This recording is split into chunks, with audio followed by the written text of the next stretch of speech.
हमारा citizen amendment bill, NPR, NCR, ये काले कानून के खिलाफ जो संविधान को तोड़ने के और सोसाइटी को तकसीम करने की, दो अलग अलग हिस्सों में बांटने का जो ये प्रयास है सरकार का, उसके खिलाफ हर धर्म के लोग इसमें शामिल होकर बड़ा हमने मुख्य मोर्चा निकाला है। हमने शासन को एक अलग किस्म का, एक अहिंसा, गांधीवाद को, ना कि गोडसे को मान के गांधीवाद को, और मुख्य मोर्चा अहिंसा हम के खिलाफ है, और वो चीज़ के लिए हमने मुख्य मोर्चा निकाला है।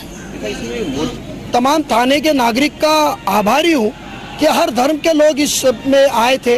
आपने देखा होगा कि इस मोर्चे के अंदर मुस्लिम महिला नहीं थे, मगर हमारे मराठी, क्रिश्चियन और दलित और अलग अलग हमारे महिला बहनी उसके अंदर हमारे आए थे, और उन्होंने हमें एक हिम्मत देने का काम किया है कि इस मामले के अंदर वो हम अकेले नहीं है, ये हिंदुस्तान का मामला है, ये हमारे को हिंदुस्तान की अखंडता का मामला है, और उसको एक रखने के लिए हम ये आज़ादी तो हम मोदी जी को ये संदेश थाना से देना चाहते हैं कि हम सभी लोग सीए का, एनआरसी का और एनपीआर का विरोध करते हैं।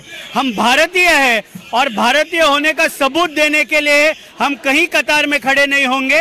ये देश हमारा है, हमारे पुरखों का है, हमारे बाप दादों का है, और मोदी शाह ये समझ ले कि हम भारतीय है और हम सब एक है। सुन ले तो पूछते हैं किसकी जमी है ये, है दफन जिनके पुरखे उनकी जमी है ये। आजादी है वतन में जिनका लहू बहा, उनका ही ये वतन, उनकी ही जमी है ये। हिंदू हो या मुसलमान, सिख हो या ईसाई, कुर्बान हुए जो इस वतन पर, उनकी जमी है ये।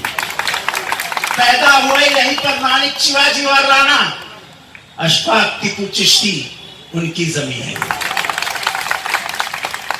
अब आगे जरा गौर से और शांति से सुनिए। हद है फिरंगियों के एजेंटों की, मैं दिल्ली वालों से बोल रहा हूं कि हद है फिरंगियों के एजेंटों की। पूछते हैं इस घर के मालिकों से, किसकी जमीन है ये? ये घर भी मेरा है, ये वतन भी मेरा है। ये घर भी मेरा है, ये वतन भी मेरा है।